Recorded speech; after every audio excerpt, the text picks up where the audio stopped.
మంత్రి లోకేష్ కాబోయే సీఎం అని కనిగిరి ఎమ్మెల్యే నరసింహారెడ్డి వ్యాఖ్యానించారు. కనిగిరి నియోజకవర్గంలో సిబిజీ ప్లాంట్కు భూమి పూజ చేసిన మంత్రి బహిరంగ సభలో పాల్గొన్నారు. ఈ సందర్భంగా ఎమ్మెల్యే మాట్లాడుతూ పెట్టాలని చెప్పి వారు కోరారు, అంటే అడగకుండా ఇచ్చిన మన నాయకుడు.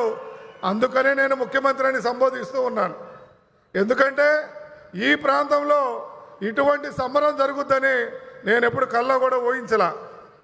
మరి ఆ రోజు అడిగిన వెంటనే నేను అడగలేదు, అదే మీకు చెప్తూ ఉన్నాను. మీరందరూ ఏమనుకుంటారంటే మన బొడ్డోడు వెళ్ళి అక్కడ తిరిగి లోకేష్ అన్నతో కొట్లాడి తెచ్చి ఉంటారని మీరు అనుకుంటారు. కానీ నేను అటేం జరగలేదు. అది ఆయన యువగలంలో పాదయాత్ర వచ్చినప్పుడు నాకు ఆనందం వేసింది, ఎందుకంటే నేను గెలిచిపోతున్నానని. ఎందుకంటే యువగలం పాదయాత్రలో మీరు చూపిన ఆదరణ అన్న ఈ ప్రాంతం మొత్తం కూడా చూశాడు.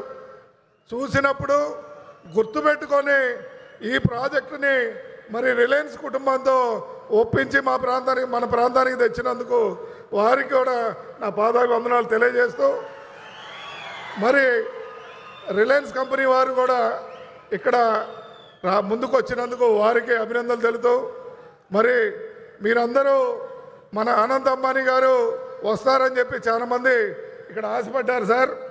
కానీ ఆయన పాదయాత్ర చేయడం చేత రాలేని చెప్పారు. కానీ మన లోకేష్ అన్నకి వాళ్ళిద్దరు మంచి క్లోజ్, వాళ్ళ మిత్రులు, ఇబ్బంది ఏం లేదు మనకి. ఆయన కూడా ఎల్లానో మీరు చూడాలని కోరుకుంటూ, మరి ఇక్కడికి వచ్చిన ప్రసాద్ గారికి, మరి అదేవిధంగా మాధవ్ గారికి ఈ వెనకబడ్డ ప్రాంతాన్ని ఎప్పుడూ గుర్తుంచుకోవాల్సిందిగా కోరుతూ, ఎందుకంటే మీరు ఏది అడిగినా మేము సహాయం చేయడానికి సిద్ధంగా ఉన్నాము. ఇక్కడ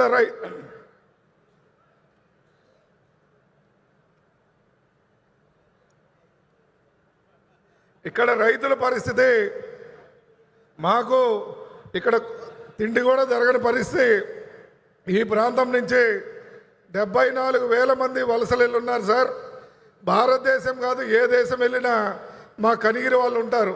ఎందుకంటే అంతా ఇక్కడ జరగని పరిస్థితిలో ముసలి తల్లిదండ్రులు ఇక్కడ వదిలిపెట్టేసి బతుకుదేరి కోసం మీరు ఎక్కడికన్నా పోండి, కొద్దిసేపు ఆగితే మీ దేవురు అని అడగండి, వాడు గ్యారంటీగా 1 గంటలో కనిగిరని చెబుతాడు. అంతమంది వలసలే. నేనైతే బాధపడుతుండేవాడిని, ఇటువంటి ప్రాంతంలో పుట్టాము, ఈ ప్రాంతానికి ఏమి చేయలేకపోతున్నామని నా మనసులో బాధ. ఎప్పుడు ఏదో ఒకటి ఇక్కడ చేయాలని ఒక తపనతో ఉండేది. కానీ ఆ బాధ నుంచి నన్ను విముక్తి కలిగించారు మన అన్న లోకేష్ అన్న గారు.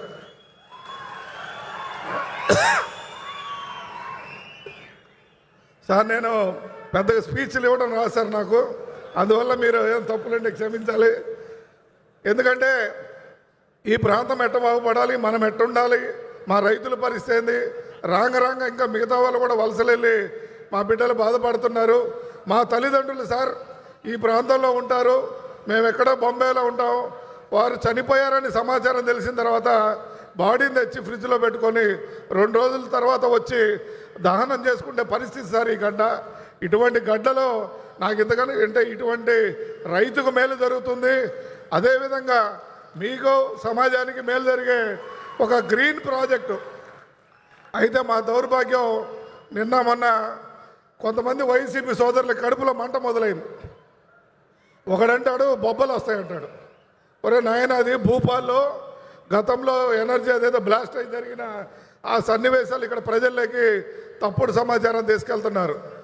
దీని గురించి నాకైతే ఎక్కువ తెలియదు, కానీ వారు సమస్యలు మన కొట్టిపాటి రవికుమార్ గారు కానీ, లేకపోతే మన స్వామి గారు కానీ, మన లోకేష్ అన్న గారు పూర్తిగా వివరిస్తారు.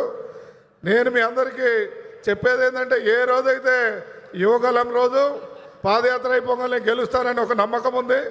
కానీ ఈ సభ ద్వారా మన ప్రాంతం సస్యశ్యామలం అవుతుందని లోకేష్ అన్న గారు ఆ బాధ్యత తీసుకుంటారని ఆశిస్తూ,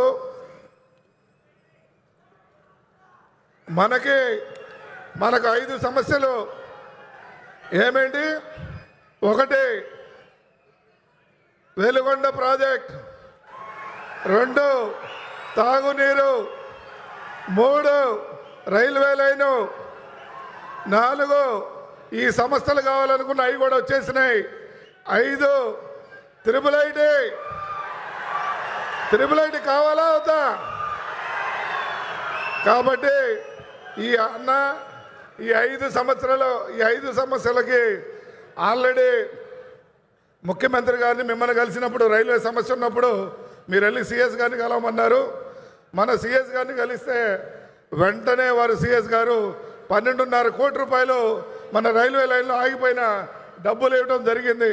ఆ విధంగా వారికి ధన్యవాదాలు చెప్తూ, మరి అదేవిధంగా ఈరోజు డ్రింకింగ్ వాటర్ జలజీవన్ మిషన్లో తిరిగి మన ముఖ్యమంత్రి వాళ్ళైన నారా చంద్రబాబు నాయుడు గారు కేంద్రాన్ని మెప్పించి, గతంలో వద్దన్న జగన్మోహన్ గారి నాకొద్దు ఈ నిధులు అని చెప్పి పక్కన పడేసిన నిధుల్ని తిరిగి మన ముఖ్యమంత్రి గారు కేంద్ర ప్రభుత్వాన్ని మెప్పించి మరి తిరిగి ఆ నిధులు తీసుకురావడం జరిగింది.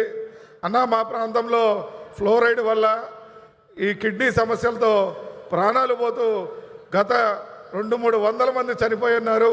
భవిష్యత్తులో కూడా మనం వాటి నుంచి నివారించాలంటే మాకు తాగునీరు కంపల్సరీగా మీ ద్వారా జరగాలని కోరుకుంటూ, మరి ఏదైతే రైల్వే లైన్ ఉందో ఆగస్టు 15వ తారీఖున మీరు కనిగిరి వచ్చి మళ్ళా అది ప్రారంభించాలనేది కోరిక. ఎందుకంటే ఒడిదుడుకులన్నీ తీరిపోయినాయి కాబట్టి మాకు రైల్వే వారు చెప్పింది అతి త్వరలో ఈ ప్రభుత్వం వచ్చిన తర్వాత అన్ని విధాల సహకారం ఉంది కాబట్టి ఆ ప్రాజెక్టులు ఎక్కడ ఆగవని చెప్తూ ఉన్నారు.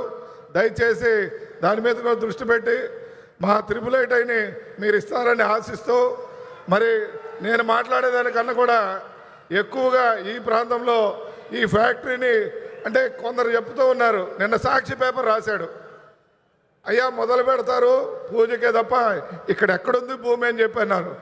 మా రైతులు సాక్షిగా చెప్తున్నాను, రిలయన్స్ సంస్థ వారికి మీకు అవసరమైతే 50,000 ఎకరాలు ఈ రిలయన్స్ బయోగ్యాస్ ప్లాంట్కి ఇవ్వడానికి మా వాళ్ళందరూ సిద్ధంగా ఉన్నారని సభాముఖంగా గట్టిగా చప్పట్లు కొట్టండి. రిలయన్స్ అంబానీ గారికి,